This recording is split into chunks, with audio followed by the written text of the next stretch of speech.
Je suis Solène Le Hérissé, je suis la responsable du service prévention et tri des déchets à Annemasse Agglo. Avec moi, j'ai Amandine Pierron, qui est maître composteur, nouvellement arrivée depuis le mois de septembre. Du coup, on va lancer à l'Agglo en 2021 une campagne sur la réduction des déchets. Donc, on va faire plusieurs actions et on commence par des ateliers. Donc, il y en aura 6 au premier semestre et on est parti pour l'instant sur un jeudi par mois, de 18h à 19h. Donc là, vous avez l'affiche que vous avez certainement croisée sur les réseaux sociaux. Donc le premier qui est ce soir sur le lombricompostage. Le suivant sera sur le compostage. Donc même si vous pratiquez le compostage, vous pourrez participer à cet atelier. Et le troisième de ce trimestre, ce sera la création de produits ménagers. On vous tiendra informé pour les 3 autres. Et bien sûr, à la suite de ce premier atelier, il y aura une mise à disposition de lombricompostage avec une campagne de communication qui sera faite par Annemasse Agglo à partir du mois d'avril. Donc, on vous en dira plus. Et du coup, je vais laisser la parole à Hélène, notre prestataire, qui va nous faire une super formation et un super atelier sur le lombricompostage. Du coup, bonsoir à tous. Donc, je m'appelle Hélène, effectivement, et je travaille pour une association qui s'appelle Trief Compostage et Environnement. Et en fait, depuis 2006, notre association, elle aide les collectivités à réduire et à gérer les déchets organiques, en fait. Et il y a tout un volet, donc, sur le compostage, certes, mais on fait aussi beaucoup de lombricompostage. Et donc, ce soir, le but de l'intervention, c'est qu'on échange sur ce qu'est-ce que le lombricompostage, que je vais me permettre d'appeler vermicompostage, parce qu'en fait, le terme de lombricompostage, c'est une marque qui a été déposée. Il faut savoir que du coup, dans le principe, ce ne sont pas des lombrics qui vont intervenir, mais ce sont des vers de terre qu'on va appeler Esénia. Mais on y reviendra tout à l'heure. Donc, il ne faut pas hésiter à prendre la parole si vous avez des questions et surtout aussi si vous avez des expériences à partager. Je ne sais pas s'il y en a parmi vous qui ont déjà pratiqué le vermicompost. Dites-moi. Moi, j'en ai un, je débute. C'est-à-dire Je l'ai eu pour Noël. Ah oui. Et j'ai tenté la première partie, mais voilà. Et je pense qu'il est en cours, mais c'est pas encore tout à fait parfait, quoi. D'accord. C'est quel modèle à peu près de bac c'est celui de EcoWorm, Ok. Ceux qui sont à plusieurs niveaux. Ouais. Voilà. Mais voilà, j'ai eu plein de mouches. Enfin, on en parlera peut-être, vous en parlerez peut-être après, mais voilà, c'est celui-là. Celui voilà. qui est rose. Ah bah, okay. C'est exactement le même en rose. Voilà. Donc, ceux qui vous seront donnés par l'aglo, ce seront les mêmes, mais en vert. Pour vous donner un ordre d'idée. Donc, les vidéos que je vais vous présenter par la suite reprennent bien ce modèle-là de bac. Mais pour commencer, j'aimerais qu'on fasse ensemble un petit questionnaire, un petit vrai ou faux, un petit questionnaire comme ça à l'oral, pour que vous me dites un petit peu, à votre avis, quelle est la différence entre un lombricompost et un système de compost classique?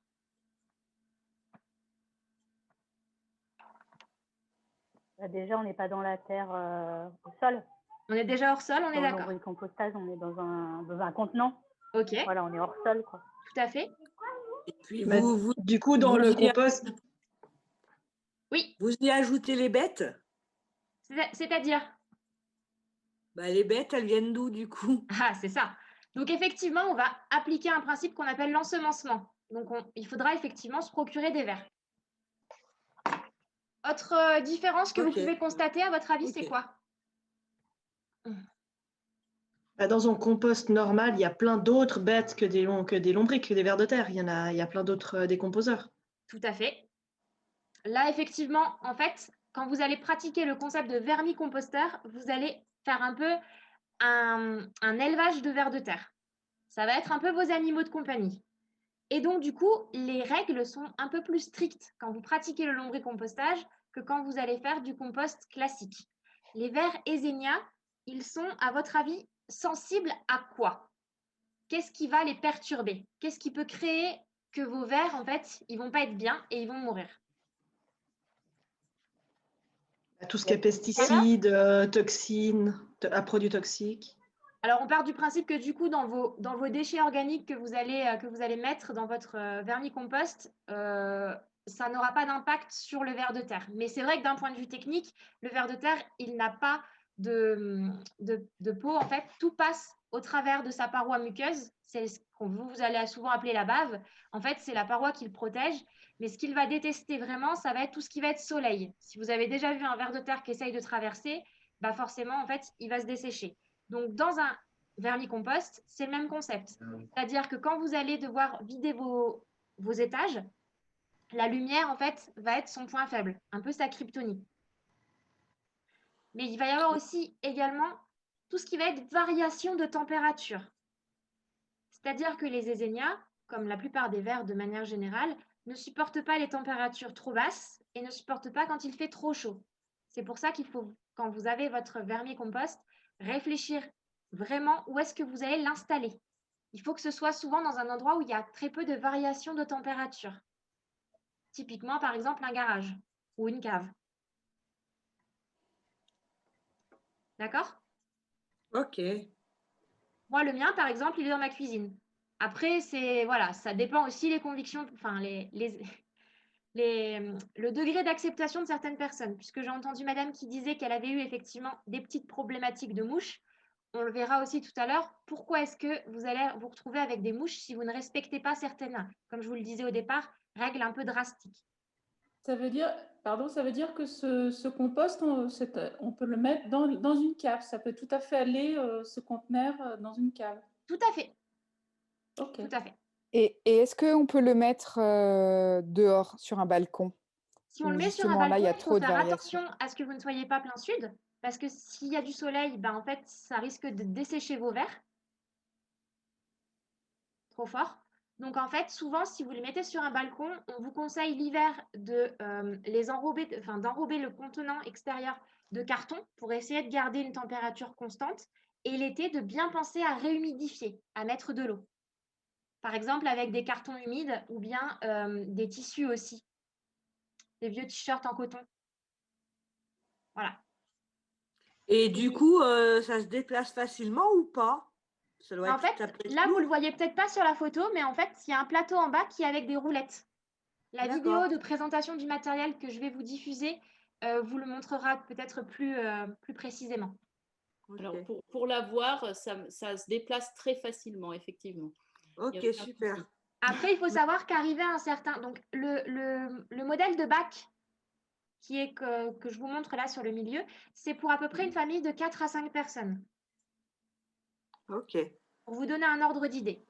Et une autre différence avec le compost, c'est que pour avoir du compost, il faut compter à peu près 1 an. Avec un vermicompost, vous allez avoir une matière mûre, assimilable pour vos plantes, à peu près en 6 mois, 6 à 7 mois. Donc, c'est plus rapide. Et une autre des matières qui vous sera fournie, ça sera également ce qu'on appelle du lombrité. Je vous présenterai la matière tout à l'heure. Ok. D'accord? Il y a des modèles aussi qui ont un potager intégré. Qu'est-ce que vous en pensez? Alors moi, je ne les ai pas testés. J'ai eu des retours plutôt positifs. La problématique qu'il y a, c'est plus pour le déplacement. Apparemment, ça devient assez vite lourd parce que la matière est souvent très humide. C'est plus humide que du compost. J'entends par là, ceux que j'avais vus, ils étaient en terre cuite. Je ne sais pas si c'est ces modèles-là que vous aviez en tête ou pas. Oui. Enfin, je sais qu'il y en a plusieurs sortes, donc je Ouais, pose bah, la du question coup, comme ça. ceux en terre cuite ont souvent entre guillemets, le défaut de devenir trop lourd. Donc, il faut bien réfléchir où vous le positionnez dès le départ. Moi, ceux que je n'apprécie pas trop, c'est ceux que vous pouvez voir en bois. Je ne sais pas si vous les voyez. Le petit modèle qui est sur la droite, le plus à droite. Ouais. Ceux en bois, pour moi, ils sont un petit peu problématiques. Alors, vous allez avoir des systèmes que vous pouvez construire vous-même, hein, qui existent. Mais ceux en bois, en fait, ils vont très vite chauffer et ils vont très vite faire un peu cocotte minute autour du ver de terre, surtout l'été. Il y a quand même un défaut de respiration au niveau de ceux que j'ai pu essayer en bois. Et très régulièrement, ma colonie de verre, elle finissait par partir. Ok. Donc, je vais vous présenter le matériel. J'avais juste une dernière question à vous demander avant pour voir un peu. À votre avis, quand vous allez partir en vacances, est-ce que ça va être problématique pour vos vers de terre? Non, je pense pas. Si pour autant qu'on fasse en sorte que ce soit bien humide quand on part et qu'il se dessèche pas ou qu'il cuise pas. Tout à fait. Et que vous les nourrissiez bien avant de partir. Ok. On peut partir combien de temps? Vous pouvez, vous pouvez partir jusqu'à 1 mois et demi. Ça va. Ah, ouais, super. Bon, À la c'est rare, mais ça va. C'est Parfait. quand même plus facile qu'un poisson rouge, ouais. Exactement. Aucun chien. de manière générale. Moi, Alors, je vais vous... je peux témoigner pour ça, je l'ai fait, j'y croyais pas trop. Et effectivement, pendant 1 mois, ils n'ont pas eu beaucoup de soins. Et ça allait quand même, c'est reparti après. Moi, j'ai même des collègues qui ont testé pendant 3 mois. Et à la fin, donc ils ont perdu un petit peu de leur colonie. Mais à la fin, il y avait quand même encore des œufs. Et du coup, les vers ont pu repartir sans qu'ils aient à en remettre. Ça a pris un peu de temps, mais c'est quand même bien reparti. Mais Ok. quand vous dites qu'ils partent où? Parce que si on est en appartement, ça veut dire qu'ils se font la malle du pot? Exactement. Ça peut arriver que vous ayez des sympa. vers qui partent dans l'appartement. Bon. C'est ce que je vous disais quand moi je les ai dans la cuisine par exemple. Au départ, j'ai eu du mal à le faire passer parce que effectivement, quand je commençais, j'ai fait pas mal de tests et le ver de terre ne ment pas. C'est-à-dire que si jamais il y a quelque chose qui lui déplaît, on le verra tout à l'heure, il y a des aliments qu'il faut vraiment pas mettre parce que c'est vraiment vermifuge. Vous pouvez avoir toute votre colonie qui part dans votre cuisine. Hmm. C'est à prendre en compte, effectivement. C'est quand même très rare. Alors, Ok. juste, je vais vous partager la vidéo. Bon. Ça vous rassure pas forcément? Bon, on va peut-être arrêter la trop. formation. Non, mais justement, vous allez être bien formés. Donc, Je vais pas le mettre dans la cuisine en fait. Est-ce que vous voyez la vidéo qui s'est affichée ou pas? Qu'est-ce qui... Oui. Il y a bien écrit présentation du lombricomposteur? Oui. Oui. Ok. Donc, Oui. le modèle que je vous présente, c'est ce que je vous ai dit tout à l'heure, c'est le Warmbox. Donc là, il est en noir. Pour commencer, déjà, il faut savoir qu'il y a 3 plateaux et également le plateau avec les roulettes. Le petit robinet que vous voyez ici, c'est parce que au niveau du dernier plateau, ça va être la zone où vous allez évacuer ce qu'on appelle le lombrité. En fait, le lombrité, c'est un jus qui est issu de la décomposition de déchets organiques qui sont gorgés d'eau, par exemple, notamment tout ce qui va être les salades ou les fans de carottes. Et en fait, ils vont dégager en fait ce jus qu'on pourrait comparer, on va dire, à du pipi de ver de terre, pour faire simple. Il faut Ok. savoir que du coup, il faut assez régulièrement le vidanger parce que vous pouvez avoir beaucoup, beaucoup de jus. Et du coup, ce jus, vous allez pouvoir l'utiliser pour vos plantes comme un produit un peu dopant. Il faut toujours le diluer à hauteur de 10%. Je vais vous montrer, moi, une de mes dernières récoltes. Je ne sais pas si ça va marcher. Attendez, juste que je réessaye. Vous voyez ou pas? Oui. Oui. Ça, c'est une récolte, c'est à peu près 15 jours. Mais alors, question, ça se passe tout de suite ou Non. non. Ça se passe, alors, quand vous allez commencer, on le verra tout à l'heure, le protocole d'ensemencement. Quand vous allez commencer, ça va être un peu long. Il va falloir prendre un peu de temps pour le démarrer parce que les vers, ils ont besoin d'un temps d'adaptation. Mais par contre, arrivé au bout de 2 mois, il est possible que déjà vous ayez du jus qui soit produit. Ok. Récolté, combien de temps on peut garder ce jus? Pardon? Une fois récolté, combien de temps on peut garder ce jus? Alors, le jus, vous pouvez le garder 1 an.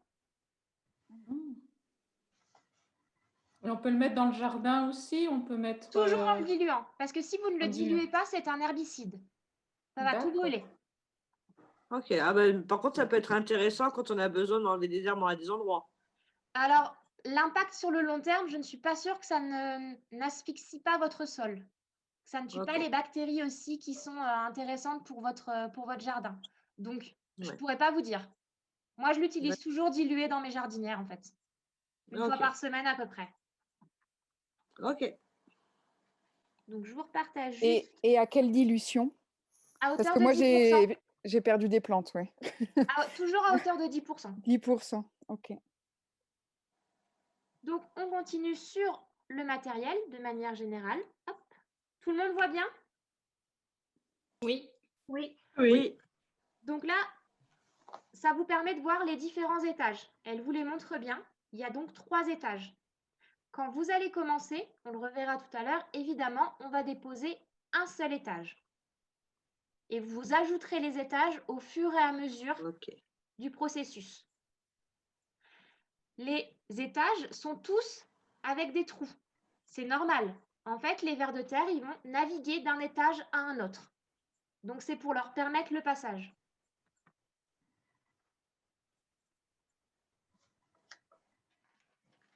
Un HLM à vers de terre. C'est à peu près ça. Là, vous allez le voir qu'effectivement, quand elle a essuyé, ça va être les rejets d'humidité.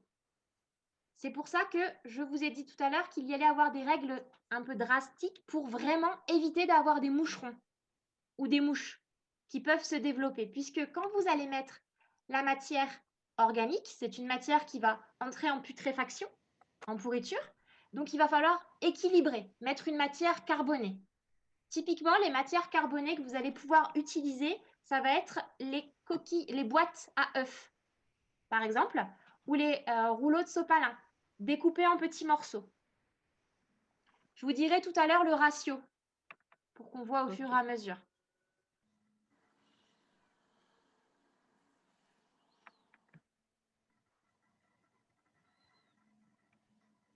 Donc là, elle va vous montrer où sont les verres parmi l'installation du processus. Vous avez pu en voir un, hop, juste là, qu'elle va vous attraper pour vous le montrer. Vous voyez que c'est un verre qui est quand même beaucoup plus petit que les verres qu'on va pouvoir retrouver dans les jardins, de manière générale. Ok. Il faut savoir qu'il existe plus de entre 1000 et 2000 espèces en fait, de vers de manière générale. Et ce qu'on va appeler le lombric, en fait, c'est le ver de terre du jardin, qui est un peu plus gros, plus translucide, enfin plus clair et un peu plus dodu. Et surtout aussi, vous allez moins voir les anneaux sur le ver de terre classique du jardin. Ok. L'ajout de matière carbonée que vous avez dit avant, c'est ça qui permet de réduire les mouches, de ne pas avoir les mouches? Ah oui, c'est le facteur. C'est cet équilibre-là? Tout à fait. Donc là, vous voyez, l'étage en dessous, c'est la matière qui a déjà été un petit peu consommée. Donc, il n'est pas encore mûr, mais il a déjà été bien transformé. Donc, il n'est pas rare, effectivement, d'avoir des vers qui vont être sur les côtés de vos parois. Puisque, comme je vous l'ai dit tout à l'heure, ils naviguent d'un étage à un autre. Pour information, vos vers de terre, s'ils sont, entre guillemets, bien traités et en bonne santé, ils peuvent vivre cette espèce-là jusqu'à 4 ans.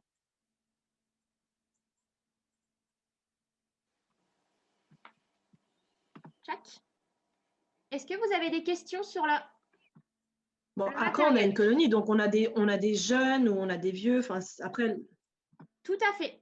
Et du coup, comment est-ce que ça se passe pour une reproduction de vers? Que vous ne soyez pas surpris. Et à quoi ressemblent les œufs d'un ver? Si vous vous étiez déjà posé la question. Hop. Donc là, vous avez les vers qui sont en reproduction. Et en dessous, en fait, hop, les œufs de vers de terre que vous allez pouvoir récolter dans votre compost, dans votre vermicompost à la fin.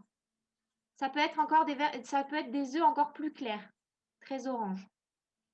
Pourquoi on les récolterait? Pourquoi on ne les laisse pas tranquilles et ils font Parce qu'en leur fait, vie ils tout sont seuls? tout petits, donc ça va être assez compliqué de pouvoir les trier. Donc, quand vous récupérez en fait votre vermicompost mûr, il n'est pas rare qu'après, vous ayez des vers de terre dans vos jardinières.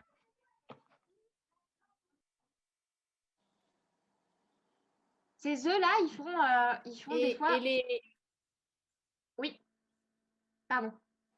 Oui, juste, et les petits vers de terre après qu'ils naissent, ils sont comment? Ils sont translucides. Ils sont tout blancs, translucides. Exactement, translucides. Okay. Ils sont petits, blancs, et en fait, au bout d'à peu près 15 jours, ils vont prendre leur coloration. Ok. Et pour savoir si votre ver est adulte, en fait, vous voyez ici, il y a une petite boursouflure. Ici aussi, peut-être. C'est un peu plus clair. Je ne sais pas si vous le voyez. Oui, le clitellum. Exactement. C'est leur bague, en fait, de reproduction. Et la distance la plus courte au clitellum, c'est la zone où en fait vous avez la tête. Et où il a ces 4 cœurs qui sont stockés. 4 cœurs? Eh oui, il n'a pas de cerveau, mais il a beaucoup de cœurs, le ver de terre.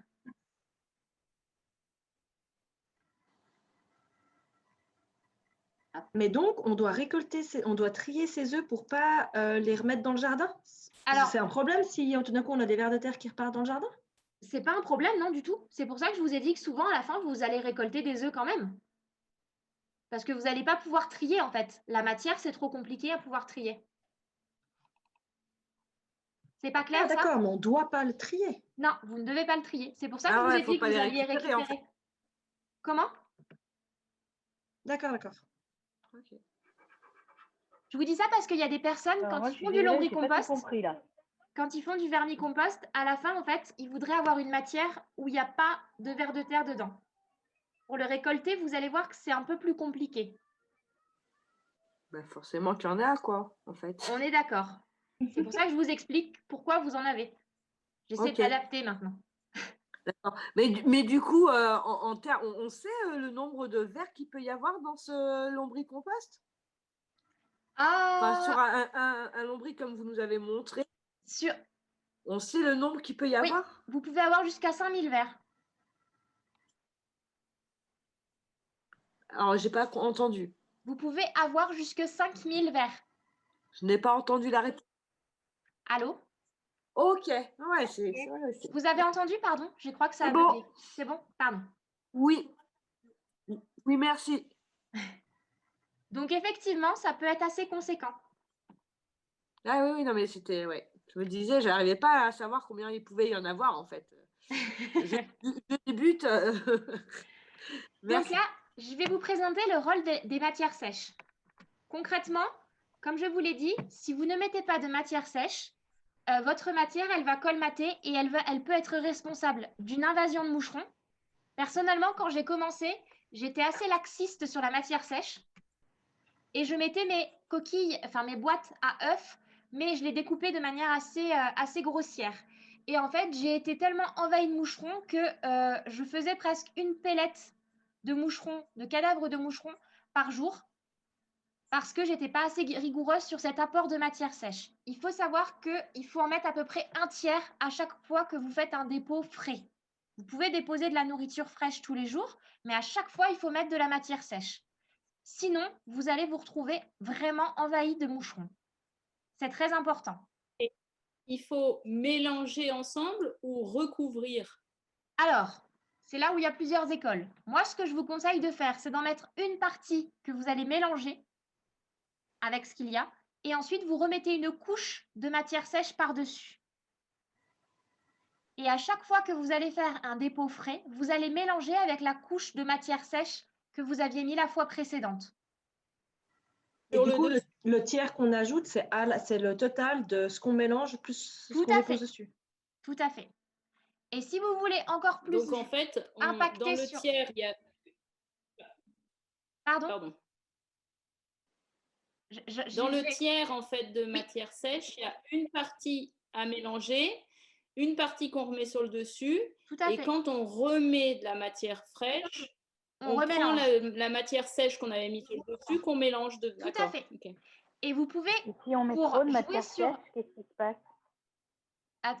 2 minutes juste. Vous pouvez jouer aussi sur le degré d'humidité en recouvrant par-dessus, quand vous avez fini vos dépôts, par des cartons. Typiquement des cartons de pizza, par exemple. Et la question qui était, s'il y a trop de matière sèche, en fait, vous pouvez limiter la décomposition. En gros, vous allez couper l'appétit des vers. Ils vont plus faire leur boulot, ils vont arrêter de manger. Ils ne sont pas difficiles à élever, mais ils peuvent être un peu caractériels. Donc là, ce qu'elle vous présente, c'est les différents types de matières sèches qu'on vous conseille. Comme je vous l'ai dit, les boîtes à œufs, les rouleaux de sopalin. Et si vous avez l'opportunité d'avoir un déchiqueteur de papier, vous pouvez très bien utiliser du carton passé à la broyeuse. Pour ce qui va être des encres, ce n'est pas un problème au niveau des matières de manière générale sur ce genre de carton. Par contre, ça serait un problème si vous utilisiez du papier qui a été, vous savez, glacé. Les papiers des flyers, souvent. Ça, vous ne pourrez pas le mettre. On n'entend pas bien. Vous n'avez pas entendu quoi du coup? On n'entend pas bien, vous pouvez répéter? On n'entend pas bien. Je disais donc... Quel carton on peut et quel carton on peut pas? Voilà, donc en fait, je vous disais, les papiers que vous ne pourrez pas mettre, ce sont les... Allô? Vous m'entendez? Ce sont lesquels? Surprise! Ce sont les papiers glacés. Ok. Ça marche mieux là ou pas? Attendez, je vais fermer quelques petits trucs. Oui. C'est peut-être ça qui bug. Donc, papier glacé, on ne peut pas, mais c'est lesquels? C'est papier journal avec encre, ça, on peut. Tout à fait. Juste les papiers glacés.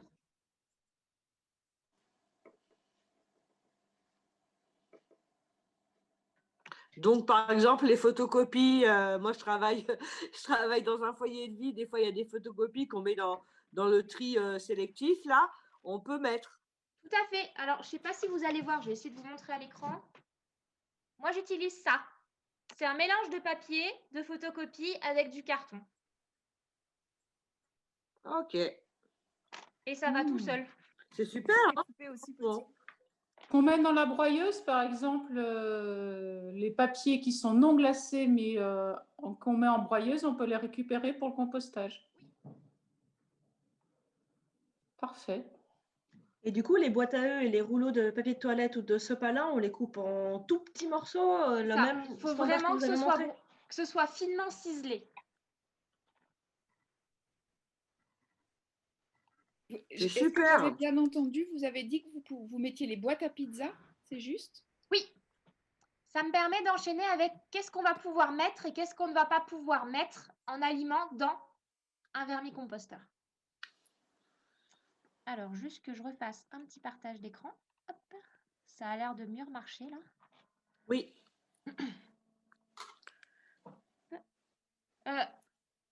À la fin de la formation, enfin d'ici demain, je vous partagerai quand même un petit dossier avec des ressources. Enfin, j'enverrai le lien à Amandine qui vous le transmettra pour que vous ayez quand même un peu une trace des infos, quoi. Ah ouais, super. Ça sera plus simple. Non, mais c'est normal. Alors juste, est-ce que vous voyez bien ou pas? Je vais zoomer peut-être. Oui. Oui. Hop. Alors. Donc, ça, par exemple, vous pourrez nous l'envoyer? Ah, vous l'aurez, ouais. Vous l'aurez même un peu plus détaillé. Ah, super. Si jamais vous ne reconnaissez pas les photos, parce que j'ai bien conscience que Génial. certaines photos puissent être un peu compliquées. Donc, au niveau de ce que vous allez pouvoir mettre, les vers de terre... Non, c'est pas mal, mais c'est pour éviter de prendre... Les vers de terre, ils vont C'est pour éviter de prendre des notes. Ils vont être tolérants à tout ce qui va être les fruits, les épluchures de fruits, quelles qu'elles soient. En fait, ce qui va différer, ça va être de vous dire que plus vous allez couper finement les choses avant de leur donner, plus vite ils vont pouvoir décomposer la matière. Vous pourrez très bien leur donner aussi du marc de café. Il faut savoir que c'est aphrodisiaque pour les vers de terre. Certaines personnes vous conseilleront quand même d'en mettre pas trop parce que on ne vous entend pas. Vous m'entendez pas du tout? Allô? Attendez. Ça coupe beaucoup. Très coupé. C'est coupé beaucoup. Désolée. Pourtant, j'ai tout ce qu'il faut. Je vais requitter un truc. Le marc de café en proportion, on peut en mettre combien? Alors, du coup, vous allez avoir des collègues qui vont vous dire d'en mettre 2 fois par semaine. Moi, je vous conseillerais, personnellement, ça marche chez moi, c'est que j'en mets tous les jours. Mais par contre, je pense bien à mettre des coquilles d'œufs écrasées. Comme ça, je réussis à équilibrer en fait mon mélange. Ok. Ensuite, vous pourrez leur mettre aussi des féculents et vous pourrez aussi leur mettre, si vous avez des quignons de pain rassis, mais il faudra bien les couper. Il n'y a pas de problème, ils vont les assimiler. Tout ce qui va être aussi fruits exotiques, il n'y aura pas de souci, vous pourrez leur donner. D'accord. Vous m'entendez bien? Les peaux d'orange? Alors, c'est là où c'est la subtilité. Toc, toc, toc. Les peaux d'orange, vous ne pourrez pas les mettre, ni les peaux d'agrumes de manière générale. C'est là aussi où des fois, vous entendez des gens qui vous disent au compost, on ne peut pas mettre des agrumes. Oui, En fait, oui, oui. ce n'est pas au compost, c'est au vermicompost que vous ne pouvez pas le faire, puisque, vous me l'avez dit tout à l'heure, quand on fait du compost, on a d'autres micro-organismes. Là, les vers de terre, en fait, comme je vous l'ai dit, ils sont entourés d'un mucus qui est couvert en fait de bactéries. Et en fait, dans les huiles essentielles qu'on retrouve sur les peaux d'agrumes, eh bien, c'est bactéricide. Ok. Par contre, quand il y a une tête sur la peau d'agrumes verte, là, vous voyez les épluchures? Ça, Oui. par exemple, vous pouvez leur donner. C'est vraiment dans la peau de l'orange. Ok. Pareil, les vers de terre sont végétariens, donc tout ce qui est viande, coquilles de crustacés, c'est à bannir. Oui. Les litières animales, également, vous ne pourrez pas leur donner. Et tout ce qui va être également les épluchures d'ail, oignons et de poireaux. En fait, c'est dans la famille des alières, c'est vermifuge. Et donc ça, si c'est cru, vous ne pourrez pas leur donner. Par contre, quand c'est cuit, ils perdent leur propriété vermifuge et là, vous pourrez leur donner. D'accord. Les poireaux, pareil? Poireaux, c'est la même chose. Cru, non. Cuit, vous pouvez. Parce que du coup, on peut mettre après, je vais dire une bêtise, mais une compote de pommes passée, je peux la mettre dedans. Tout à fait. Ok. Et tout ce qui est fromage? Alors moi, j'avais entendu dire qu'on ne pouvait pas les mettre. Et du coup, comme je vous l'ai dit, moi, j'ai fait pas mal d'essais. Donc, les croûtes de fromage passent. Par contre, si vous avez un fromage coulant qui a tourné et que vous ne voulez pas consommer, ça passe pas. Ouais, ça suit quand même un peu les règles du compost, hein. Sur certains points, oui. Et dans mon dessin, enfin sur ma photo... Là, ça a coupé, on n'a pas entendu. Allô? Vous m'entendez? Oui. Vous m'entendez mieux? Pardon. Du coup, sur la partie du milieu, ce sont des aliments en fait que vous pourriez potentiellement mettre, mais il y a des règles un peu particulières. C'est-à-dire que l'avocat, vous pouvez le mettre, mais ça va être très long. D'accord? Donc, il ne faut pas en mettre tous les jours.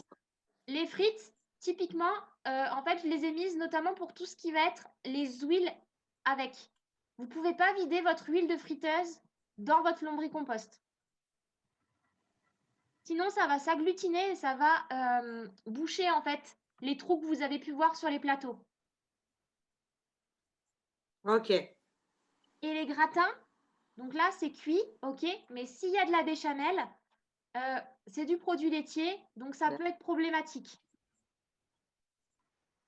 Dans le sens où ça peut entraîner, un, des excès de moucherons, et deux, ça peut entraîner des zones d'asphyxie, en fait. Parce que c'est souvent compact. Et en fait, il faut que ce soit quand même assez aéré pour que votre verre puisse aller manger. Ok. C'est quoi le problème de l'ananas à droite? L'ananas, c'est la peau qui est trop épaisse. Exactement, de cette peau trop épaisse. Alors, la petite astuce, moi, ce que j'avais fait, c'est qu'en fait, je les ai vraiment coupés au millimètre, presque au millimètre près. Donc, certes, ça prend un peu de temps au départ, hein, mais ça a vachement bien marché pour la peau. Par contre, la tête, ils ne me l'ont jamais consommée. Ils ne la mangent pas. J'ai pas d'explication. Et ce qui est épluchure de pommes de terre? Eh bien, en fait, on m'avait dit que ça ne passait pas. Épluchure de pommes de terre? Ouais, on m'avait dit que ça ne passait pas. Et en fait, moi, ils les consomment très bien. D'accord, parce que moi, par exemple, les épluchures, alors je ne les ai pas coupées effectivement en tout petit au départ, donc ça c'est déjà un problème, mais bon, bref. Mais elles germent. Oui. Ah ouais. Alors, c'est comme pour, par exemple, les pépins d'oignon. Pardon, excusez-moi. Les pépins de melon ou les pépins de courge. Merci. Ouais, ça a germé aussi chez moi. Eh bien, effectivement, ça va germer. C'est pas un problème, en fait. Vous les coupez au moment où ça germe et vous leur laissez et ils vont les manger. Okay. Au pire, on utilise ça comme jeune pousse et on la remet dans le jardin. Vous pouvez aussi, tout à fait, pour ceux qui veulent. Alors, il faut Dans les mon prendre compost, assez j'avais eu vite. des tomates qui avaient poussé, j'avais des plants magnifiques. Tout à fait. Ouais, excellent. Tout à fait.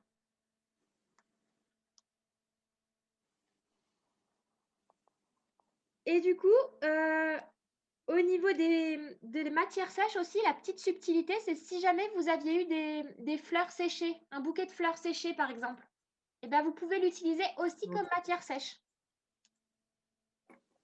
D'accord? Ouais. Ok. Voilà, c'est la petite subtilité. Voilà.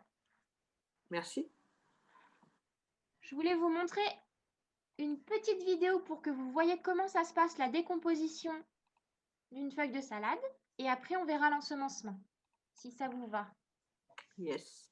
Ouais. Hop, juste que je partage mon écran. Alors, nouveau partage. Paf, paf, paf. Vous m'entendez bien? Oui. Oui. Parfait. Vous voyez bien l'écran aussi? Oui. Oui. Merci. Donc là, c'est de manière générale, comment ça se passe? La feuille de salade, elle va d'abord être attaquée par les bactéries qui vont ramollir. Ces bactéries, on peut les retrouver dans le mucus aussi du ver de terre. Quand elles auront entraîné un peu la liquéfaction, c'est-à-dire un peu la perte en eau de votre feuille de salade, seulement à ce moment-là, le ver de terre va venir se repaître de la nourriture. Okay.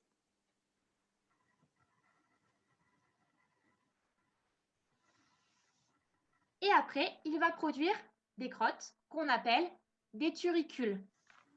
Très régulièrement, si vous allez sur des stades de foot, vous allez avoir des petits amas de terre sur les stades de foot en surface, ce qui ne plaît pas souvent aux joueurs de foot et ce qui a entraîné beaucoup de terrains de foot qui sont passés à de la pelouse synthétique. Parce que ces turicules-là, qui sont très riches, sont effectivement aussi très humides et potentiellement, du coup, pour les joueurs de foot, très glissants.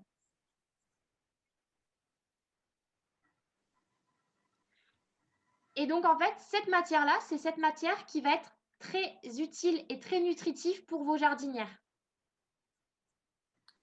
Vous pouvez redire le nom parce que ça avait un peu bugué. Pas de souci. Turicule. Si vous voulez, je vous le note même dans le chat. Okay. Merci. Juste que je retrouve le chat, mais on va y arriver. En tout cas, je l'ai noté, donc sinon, il ne faut pas vous inquiéter.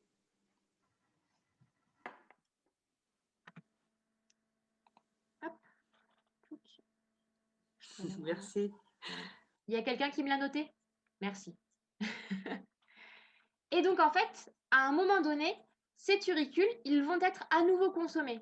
Le ver de terre, ça lui arrive en fait de remanger une partie de ses crottes pour reproduire une matière vraiment très, très riche. Il faut savoir que dans son tube digestif, il a plein de bactéries qui font qu'il va produire ce qu'on va appeler le syndrome de la belle au bois dormant. Est-ce que vous connaissez? Est-ce que ça parle à quelqu'un? Ah non. Non. Non. Eh bien, en fait... Ok, du coup, il va... Pardon? Du coup? Du coup, il va s'endormir? Non, pas du tout. Il va plutôt réveiller, du coup. Ah. En fait, je croyais que on l'avait noté. Hop, tu récupères. Et en fait, du coup, quand il va être dans un sol, les bactéries qui vont être autour de son mucus ou dans son tube digestif vont potentiellement réveiller d'autres bactéries qui sont déjà dans le sol. Ou en l'occurrence, pour vous, déjà dans votre vermicompost, pour favoriser la décomposition. Donc, en fait, concrètement, on pourrait dire que le ver de terre, c'est un peu le prince charmant des bactéries. Ok. De manière imagée, j'entends bien.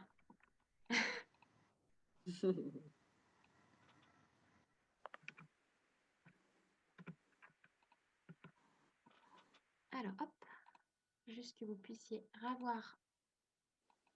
Donc, petite question, quand on a des mouches, c'est quoi ce qu'il faut faire? Il faut remettre du carton? Quel est le... Il va falloir que vous couvriez bien et que vous remettiez une bonne couche de carton, tout à fait. Et que vous n'alimentiez pas votre lombricompost pendant 1 semaine. Pour que le cycle des mouches que vous avez dans le lombricompost s'achève, pardon.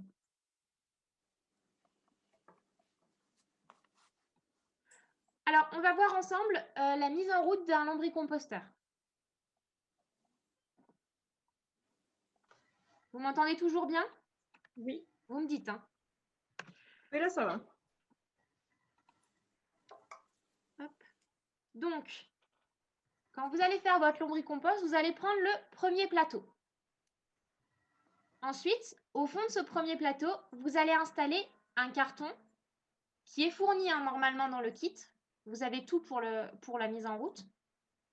Et il va falloir bien l'humidifier, plus que dans la vidéo. Il ne faut pas le tremper, mais il faut quand même bien humidifier tout le fond de carton. C'est pour faire la litière, en fait, de votre lombricompost. Vous allez déposer également une petite couche de terreau, on va dire, qui va permettre aux vers de bien se sentir un peu chez eux au départ. Ok. On achète ou on C'est prend de la fourni terre dans le normalement. jardin? Vous avez déjà le kit tout est complet. En théorie, tout est fourni. Sinon, vous pouvez très bien aller... On n'entend pas là, ça bug. Vous m'entendez? On n'a pas entendu. Je disais donc que normalement, en théorie, c'est fourni. Pour initier votre lombricompost, c'est fourni dedans, le matériel. Vous allez avoir la petite zone de terreau. D'accord? De même que la fibre de coco. Ok. C'est souvent ça l'équivalent d'ailleurs. Ok. Mais si ce n'est pas fourni, on peut le remplacer. Pardon? Si ce n'est pas fourni, par quoi on peut le remplacer? Le terreau? Oui.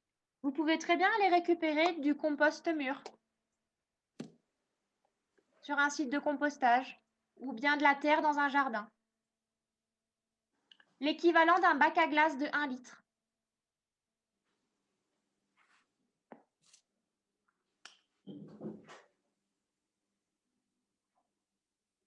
Et donc là, vous allez déposer les verres. Fournis? Normalement, non. Ils ne vous sont pas fournis. Il est possible d'aller en acheter en jardinerie. Sinon, en fait, les verres que vous allez pouvoir mettre, vous pouvez très bien aller en chercher un tupperware dans un bac de compost. Ce sont les mêmes verres. On peut prendre ceux d'un jardin aussi?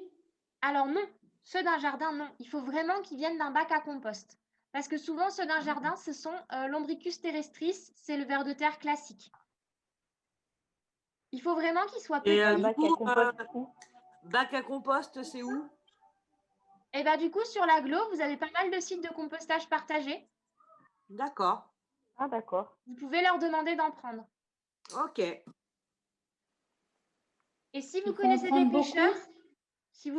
pêcheurs, il est possible que souvent il y en ait qui fassent de l'élevage et qui puissent vous en fournir. Toujours l'équivalent d'un bac à glace pour commencer. D'accord? Ok.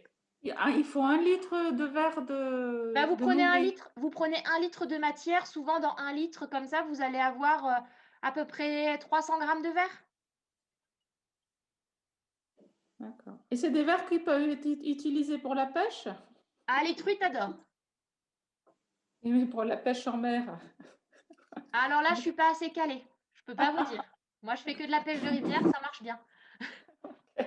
Il y a eu un message dans la conversation pour dire que dans les lombricomposteurs proposés par Anne Massaglo, les verres sont fournis, si jamais. Ok. Ah, cool. Bah, Et du coup, vous avez 500 grammes. De toute façon, vu que c'est pour l'association Nous aussi, je vais venir vous voir. Et donc là, vous allez pouvoir déposer vos verres sur votre litière installée. On n'entend plus. Ça coupe. Je disais donc, là, vous allez pouvoir déposer vos verres. Vous les voyez d'ailleurs qui grouillent un petit peu.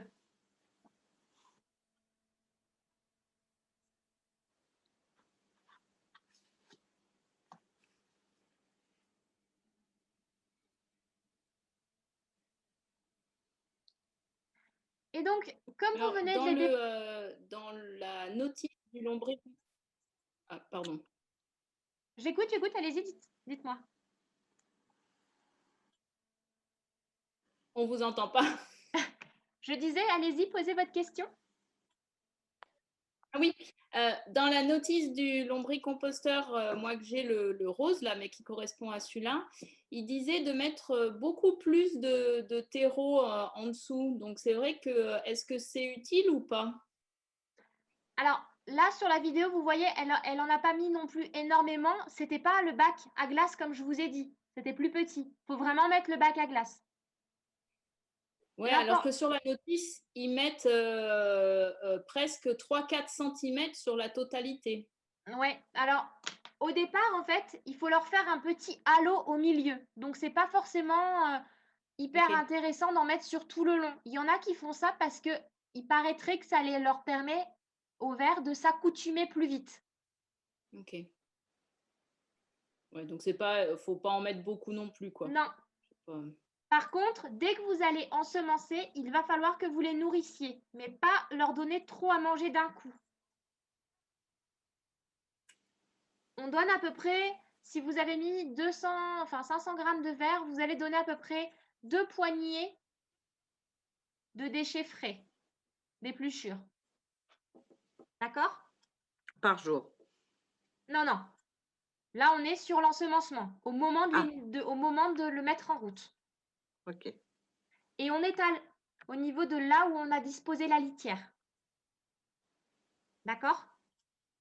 Comme alors elle là, fait dans par la exemple, vidéo. sur la vidéo, c'est pas coupé fin du tout? Bah, c'est des épluchures qui sont déjà assez fines, c'est de la carotte, c'est pas de la peau épaisse, si vous voulez. Si c'était de la peau d'avocat ou si c'était de la peau de courge, de butternut ou de potimarron, là, on couperait plus fin. Mais quand c'est de la peau assez fine, peau de courgette ou peau de carotte, bah, en fait, la lanière suffit. Dites-vous qu'il ne faut pas que ce soit trop épais, en fait. Souvent, les enfants, dans les animations, ils disent que les vers de terre, c'est des vieux qui n'ont plus de dents. Pour faire une image. Voilà. Et donc, en fait, il faut vous dire qu'il faudrait que ce soit quand même pas trop dur à mâcher pour eux. Vous m'avez entendu tout le long? La fibre de coco. Oui, je crois que oui. Ouais. La fibre de coco dont vous avez parlé avant, c'était pour remplacer le terreau ou c'est quelque chose qu'on doit mettre en plus? Non, souvent c'est quelque chose qu'ils mettent en complément du terreau. Ils font un mélange fibre de coco et terreau dans le pack qu'ils vous fournissent. D'accord. OK? Et en fait, après, là, ce qu'elle est en train de faire, c'est qu'elle est en train de mettre la matière sèche dont je vous ai parlé.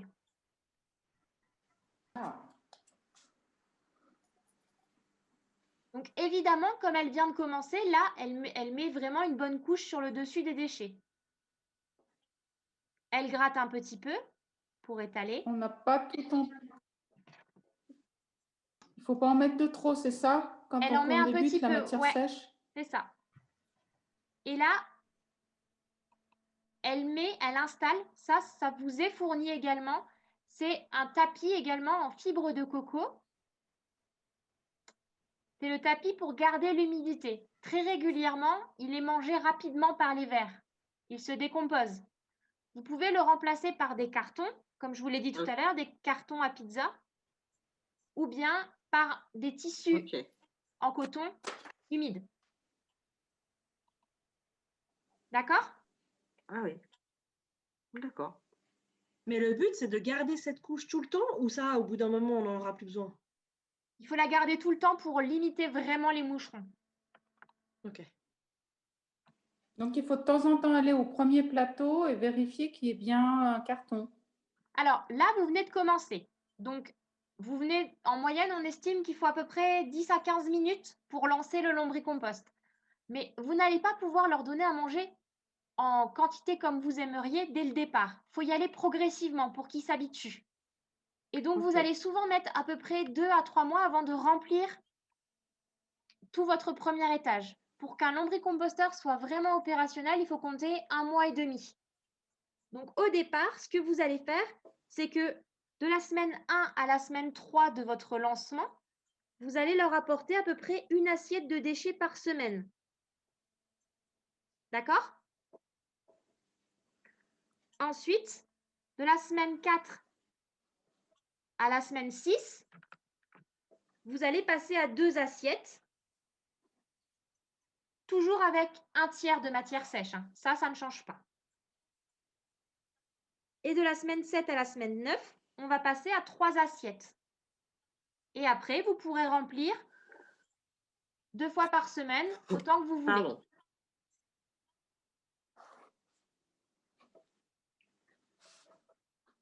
Tous ces éléments, vous allez nous les envoyer? Ah bah oui. Je me doute bien Ah, que sinon, super. vous risquez de les oublier. Ah, non, parce que moi, j'écris tout en plus. Alors là, je me dis, j'ai plus de place sur ma feuille tellement il y a de belles infos. Vous avez dit qu'après coup, on peut donner 2 fois par semaine autant qu'on veut. Donc, en fait, on garde un peu et on leur donne tout d'un bloc. On ne peut pas donner un petit peu tous les jours. Alors ça, c'est vous qui décidez. Vous pouvez très bien faire comme ça. Vous pouvez leur donner un peu tous les jours. Moi, je leur donne à chaque fois que j'ai des déchets tous les jours. Mais il y en a qui préfèrent donner 2 fois par semaine. Okay. Ça, c'est la convenance. Ça sera quand vous prendrez en main votre vermicompost. Ok. D'accord? À chaque fois qu'on met donc de la matière verte, on met de la matière sèche et on recouvre par ce carton ou par la fibre de coco. Ou du tissu, tout à fait. Ou du tissu. Ok. Est-ce que jusqu'à là, ça va? Oui. Le carton à pizza, ils vont le décomposer aussi. Il faudra le changer. Ils vont le manger. Bah oui, c'est pas grave. Non, c'est pas grave, mais ça m'étonne qu'ils mangent un carton épais comme ça, en fait. Ah, ils sont forts.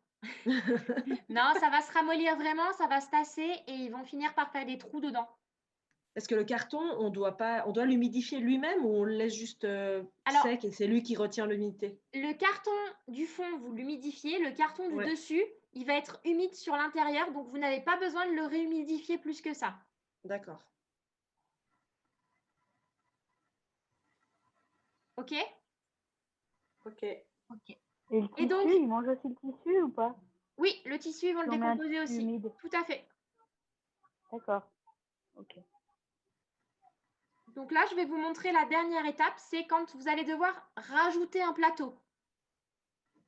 Ok. Et également, du coup, au final, récolter. Eh oui. Au bout de combien de temps on récolte? 6 mois. Ça va.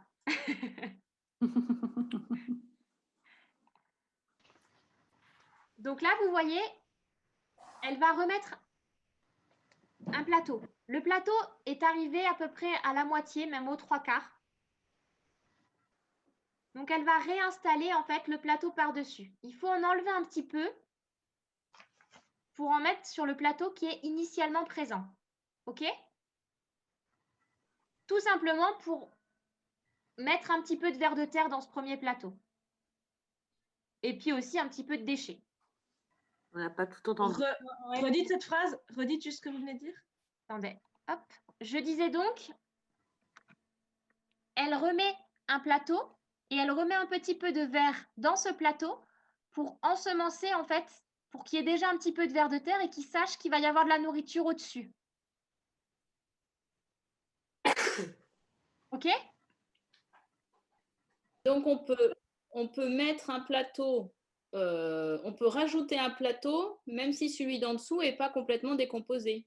Tout à fait. Souvent, on rajoute un plateau parce qu'il est tout simplement plein.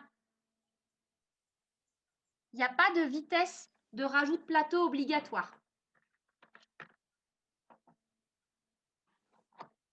Okay.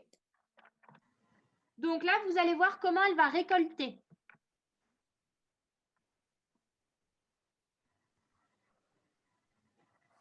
Le plateau que vous allez récolter, souvent, c'est celui qui est en bas. Ça sera le dernier. Donc, on compte 6 mois, une fois que vous avez commencé, et vous allez avoir de la matière qui est prête à être utilisée.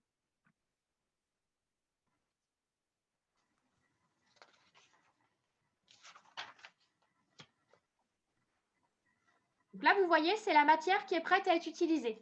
Certaines personnes la comparent à de la mousse au chocolat. Pour la texture, j'entends bien. Hein. Ouais. Donc, on va remettre ce plateau, le premier plateau, on va le remettre à la surface. Et je vous l'ai dit tout à l'heure, les vers et Zénia, qu'est-ce qu'ils détestent? Qu'est-ce qui leur est fatal? Le soleil. La lumière. Donc, on ne va pas remettre de plateau, de chapeau. On va laisser le vermicomposteur ouvert et en fait, le soleil va les faire descendre. Et c'est comme ça qu'on va faire partir la plupart de nos vers de terre. D'accord. Vous le laissez à peu près 30 minutes. C'est garanti qu'ils ne vont pas s'échapper quand on fait ça. C'est-à-dire qu'ils vont aller dans votre salon? Voilà. Non, justement, ils ne vont pas y aller puisqu'en fait, votre salon, il y a de la lumière. Donc, en fait, ils vont aller là où il y a de la nourriture. Ils vont descendre.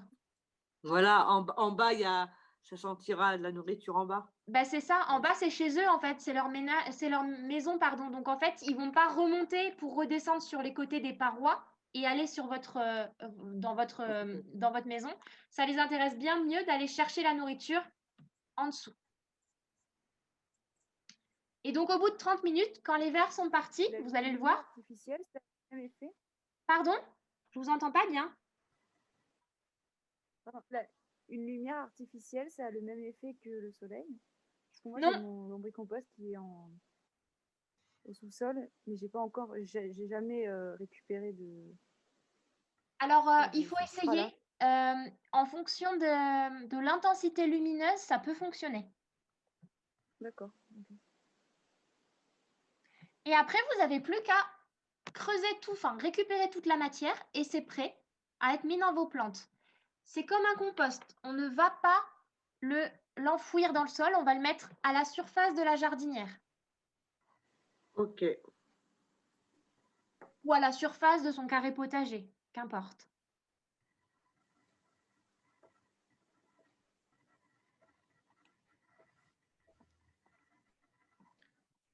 Mais donc, pendant cette période, pendant ce petit moment, enfin, ce plateau, une fois qu'on a utilisé, on le remet tout de suite en bas. Autrement, la matière. Ah non, c'est le dernier plateau qui va redevenir En fait, il redevient un plateau numéro 1 et vous allez pouvoir remettre des déchets dedans directement après. Ah, d'accord. On repart pour un cycle. D'accord?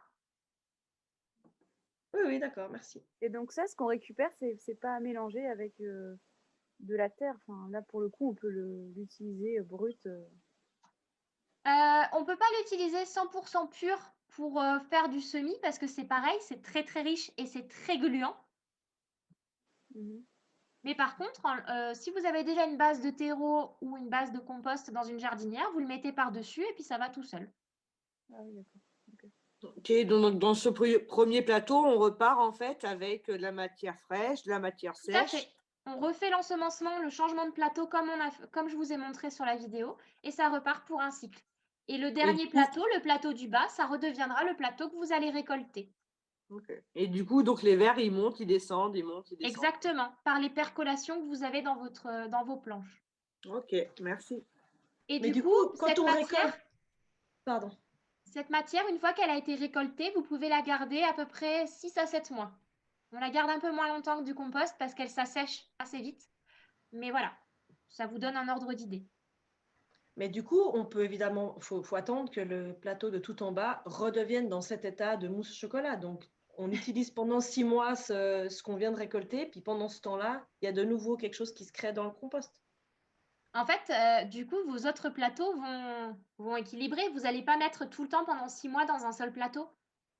Ah, donc il commence à se décomposer déjà au fur et à mesure. Oui, tout à fait. Ah ouais, d'accord. Ok, donc on aura plus. Ouais, d'accord, on a plusieurs étapes. Okay. Il y a plusieurs étages. Mais donc là, je vous disais, ça peut monter jusqu'à 3 étages sur ceux que vous aurez. On n'a pas besoin de... Pardon. En fait, on peut mettre nos matières dans le plateau qu'on a envie, quoi. Non, il faut toujours mettre sur le plateau du dessus. Ok.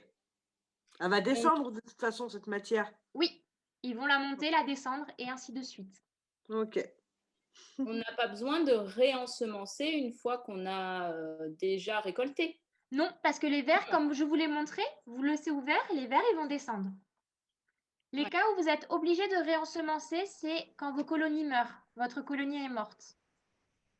Ok. Et elle peut mourir pourquoi? La chaleur, le froid et un aliment qui ne leur a pas convenu, typiquement des épluchures d'oignons en excès. Ok, mais c'est pas parce qu'on leur a, par exemple, donné trop à manger ou... Non. non. Non, Ok. non. Ça, non. Quelle est la fréquence ou à partir de quand il faut commencer à vidanger? Vidanger, c'est-à-dire pour le lombrité? Le petit liquide du premier, ouais. Alors, au départ, quand vous allez commencer, il n'y aura pas besoin de vidanger tout de suite. Par contre, après, ça sera toutes les semaines. C'est ce que je montrais. Ça, c'est une semaine de récolte. Alors, vous en avez. Je vais vous partager la photo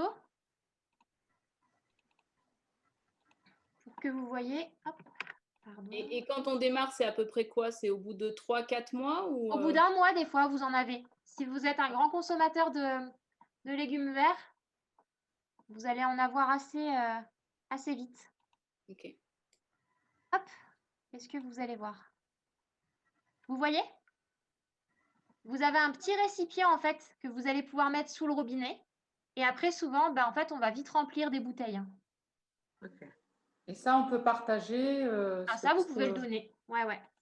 Parce qu'on va en avoir vite beaucoup finalement. Tout à fait. Donc, c'est pour ça que souvent, les gens, en fait, ils laissent le robinet toujours ouvert et ils laissent un grand contenant en dessous. Comme ça, vous n'avez pas forcément besoin d'aller vérifier parce que c'est tout en dessous. C'est encore une zone toute pentue en dessous. Et c'est pas forcément hyper facile d'enlever quand vous avez vos 3 plateaux, les 3 plateaux pour récupérer du jus, en fait. Parce que si vous vidangez pas régulièrement, votre robinet va se boucher, tout simplement. Ouais, ça craint. Alors moi, ça m'arrive qu'il y a des vers qui vont dans l'eau et je pense qu'ils meurent du coup. Alors, ils finissent par mourir si vous ne les retirez pas, mais après, ils mettent une semaine avant de mourir. Si vous regardez régulièrement, il n'y a pas de souci. Mais pourquoi ils vont dans l'eau? En fait, ils tombent. Ça leur arrive de tomber en fait dans le liquide. Ah, ouais, et en fait, c'est assez handicapant. Ils n'arrivent pas à remonter. Ouais, ouais. Okay. Donc, une fois par semaine, on vidange. Ouais. Et donc, vidanger avec le robinet, ça ne suffit pas? Il faut tout ouvrir pour aller jusqu'à cette couche-là? Non, le robinet suffit. Là, je vous disais qu'il faut tout ouvrir quand vous ne vidangez pas régulièrement. Oui, mais même en vidangeant régulièrement avec le robinet, on ne peut pas sauver les vers de terre si on n'ouvre pas. Oui, quand vous voulez regarder, oui, tout à fait. Alors, si jamais vous laissez le robinet toujours ouvert, du coup, le jus ne s'accumulera pas. Et du coup, les vers de terre, ils ne tomberont pas dans le liquide, si vous voulez. Ok, ouais. Donc, ils pourront remonter. Ok. D'accord? Ouais. Le jus que vous avez montré, l'exemple, on dirait qu'il est biphasé. Enfin, il y a deux couches, c'est normal, c'est parce que c'est vieux, c'est parce qu'il y a de la matière quand même. C'est parce que vous avez une matière qui est effectivement très liquide, la surface, et il y a une partie qui a été vraiment très, très digérée. C'est la face qui est effectivement au fond un peu plus épaisse. Donc, avant utilisation, dès que je le laisse au repos, en fait, pendant quelques temps, forcément, eh bien, la scission se fait. Et en fait, moi, avant de l'utiliser, je le mélange. Ok. Je le remélange bien. Les sels, quoi, faut mélanger. Tout à fait. Merci. Est-ce que vous avez d'autres questions? Est-ce que, à part les vermicomposteurs que vous nous avez présentés, là, le EcoWorm, est-ce que vous avez d'autres suggestions de vermicomposteurs qui fonctionnent bien? Moi, le mien, j'utilise un CityWorms. Il est plus haut. Il est en plastique également et il est sur roulette, qui marche plutôt pas mal. J'ai des amis qui ont récupéré une vieille poubelle et ils ont fait des étages en fait pour faire un lombricomposteur un vermicomposteur qui est plus grand et qui récupère beaucoup plus de matière parce qu'ils sont assez nombreux. Je vous enverrai aussi des liens si vous voulez faire de l'autoconstruction. Il y a des modèles qui existent. Mais c'est ce que je vous disais, le seul modèle que moi je vous déconseille, parce que, bon, après, c'est mon expérience personnelle, hein, mais je sais qu'il y en a qui le trouvent satisfaisant, c'est les modèles qui étaient vendus à Botanique il y a quelques années, qui étaient en bois complet. Ouais. Parce que ça entraîne un dessèchement, enfin, C'est mon point de vue en tout cas. Et ça peut entraîner un peu la cuisson des vers de terre en cocotte minute, quoi. Et c'est comme ça que souvent j'ai perdu des colonies dans un lombricomposteur en bois, qui sont certes très, très petits et assez faciles à positionner et à utiliser, mais qui ne sont pas assez respirants. Est-ce que ça génère des odeurs si on met ça à la cave? Ça génère des odeurs si vous ne mettez pas de matière sèche ou si vous ne mettez pas assez de matière sèche, en plus des mouches. Ok. Donc, tant qu'on met la matière sèche, on n'aura ni odeur ni mouche. C'est le secret. Ouais, personnellement, moi, ça sent pas. Hein. Et la pourriture, elle est normale ou c'est parce qu'il manque aussi de la matière sèche? Non, c'est normal. C'est les premiers champignons qui arrivent. Ils ramollissent, comme les bactéries que je vous ai montrées sur la petite vidéo. D'accord, donc il ne faut pas s'inquiéter s'il y a de la pourriture qui se fait, quoi. Pas du tout. Ok. Et la question aussi de l'humidité. Au départ, on voit quand elle ouvre, c'est humide. Si c'est trop humide, est-ce qu'il y a un moyen de voir s'il y a un problème? Si c'est trop humide, vous allez vite vous en rendre compte, vous aurez des moucherons. Ça veut dire qu'il faudra potentiellement mettre plus de matière sèche. Ok. Et les moucherons, ça va les tuer? Quoi, donc la matière sèche? Oui. Elle va les empêcher de pouvoir profiter de l'humidité et profiter aussi des sucres que vous pouvez avoir. Okay. Donc ça va un peu cacher, ça va faire un peu éponge et ça va aspirer les excédents de jus. Et eux, ils ont besoin d'avoir un certain degré d'humidité et de sucre pour pouvoir pondre leurs œufs. Ok, merci. Et quels sont les autres organismes présents dans un vermicompost? Par exemple, moi, j'ai des petits points blancs sur mon couvercle. Voilà, alors eux, c'est normal, ça s'appelle des colamboles. Ah, c'est des Ils sont souvent en fait situés avec les vers de terre, ils vivent un peu en harmonie et les colamboles vont manger certaines bactéries qui sont amenées par les vers de terre. Okay. Et donc, c'est pas un problème, ça pose pas de souci d'en avoir dans un vermicompost. C'est même bien. Et les petites araignées? Alors ça, moi, j'en ai jamais eu. Okay.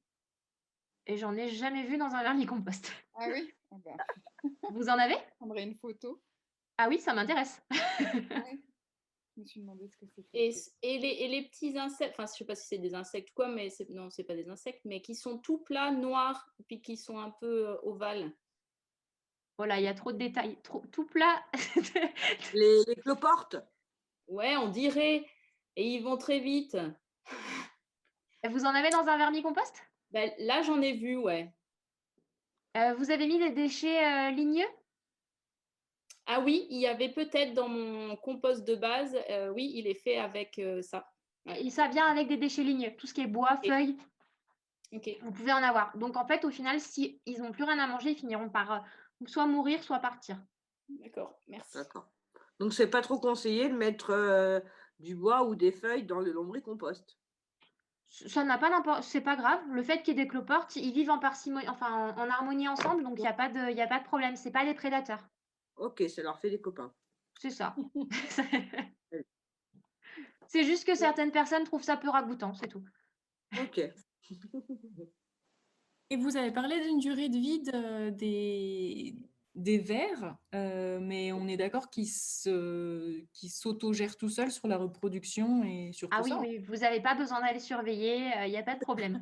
Souvent, ils ont, au départ, quand ils commencent leur période de reproduction, il faut compter à peu près 2 mois avant qu'ils se sentent vraiment bien et qu'ils commencent à faire des petits. Donc c'est sans fin en fait, c'est sans fin. Ils continuent, ils se reproduisent plus ou moins tout seuls. Et puis les cadavres des anciens sont consommés par la décomposition de la matière, tout à fait. Donc normalement, vous n'allez pas vous retrouver avec plein de zones de cadavres partout. Et donc du coup, ça veut dire que si on gère bien l'ensemencement et l'hygrométrie et la matière sèche, ils vivent toute leur vie, quoi. Ah ben, ils peuvent vivre jusqu'au bout, 3 à 4 ans, comme je vous l'ai dit. Sans souci. Il n'y en aura jamais trop de vers de terre dans le... Non, parce que du coup, comme c'est un espace fermé, la population, elle s'autorégule. C'est un phénomène naturel. Donc, s'ils ont beaucoup de nourriture, par exemple, ils vont pas faire beaucoup de petits. Et est-ce qu'on peut voir, comment on peut savoir s'il n'y a pas assez de vers? Votre vitesse de décomposition. C'est-à-dire que si vous voyez que normalement, au bout d'une semaine, si vous ne mettez des déchets qu'une fois par semaine, admettons, ou vous en mettez un petit peu, mais tous les jours, et que la semaine d'après, il n'y a quasiment rien qu'à bouger, c'est qu'il y a un défaut de verre quelque part. Et là, on pourrait en racheter et remettre. Moi, je vous conseillerais toujours d'aller en chercher dans un composteur. D'accord.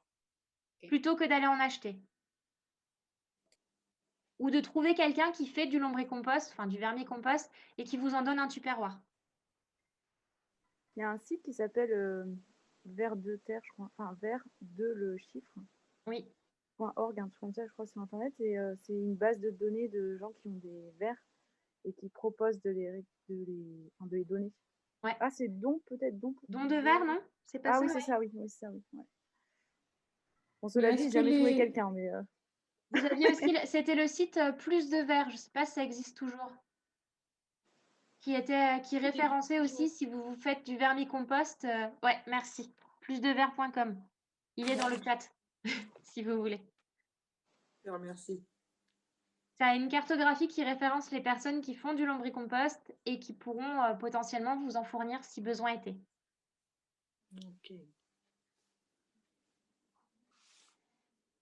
Donc là, avec Aglo Annemasse, comment ça se passe alors pour avoir un lombricompost? Amandine, es-tu là? Oui, je suis là. Du coup, on vous proposera la mise à disposition des lombricompost vers le mois d'avril, courant mars-avril. D'accord. Et par l'intermédiaire de nos adresses mail? Alors on relancera à ce moment-là, mais ce sera via un formulaire pour commander le lombricompost. Mais je vous relancerai à ce moment-là. Vous serez dans ma base de données. Je vous relance à ce moment-là quand ils seront disponibles. Ah oui, comme ça, on n'est pas obligé de checker pour pouvoir l'avoir, quoi. Sinon, vous allez publier une info sur Amazaglo aussi. Aussi, voilà. D'accord. Ok. Merci. Eh bien, si vous n'avez pas d'autres questions, je vais vous souhaiter une bonne soirée. Merci à vous. Très intéressant. Merci beaucoup. Eh ben, merci. Excusez-moi, moi j'ai une question. C'était une belle formation. J'ai une question, mais c'est juste, en fait, moi je travaille dans une agence immobilière en gestion locative et je me posais la question, parce qu'en fait j'ai fait la formation juste pour ça, parce que personnellement ça m'a un peu découragée. J'ai pas trop envie d'avoir ça chez moi, je vais garder le composteur classique, mais j'aurais aimé faire un atelier pour justement sensibiliser mes locataires au zéro déchet et puis éventuellement leur proposer ça. Est-ce que, je sais pas, est-ce qu'il y a possibilité de justement essayer de mettre en place un atelier avec vous ou un autre organisme Ah, c'est toujours possible, hein. Il suffit de prendre contact et puis de voir avec nous, il n'y a pas de souci. Alors, d'habitude, c'est plus sympa dans un sens parce que, en fait, moi, je vous fais toucher la matière, je vous fais un peu pratiquer, on va dire, de manière générale. Là, on s'adapte, on va dire. Mais du coup, oui, il n'y a pas de souci. D'accord. On fait assez régulièrement. Ok, bon, je vais garder tout ça et puis... N'hésitez pas. Okay. Merci beaucoup. Merci. Et comme je vous disais, je vais vous faire un petit dossier et j'enverrai le lien partagé à Amandine qui vous le retransmettra par vos adresses mail. D'accord. Génial. Merci. Bonne soirée à tous. Bonne soirée. Merci à tous. Au revoir. Au revoir.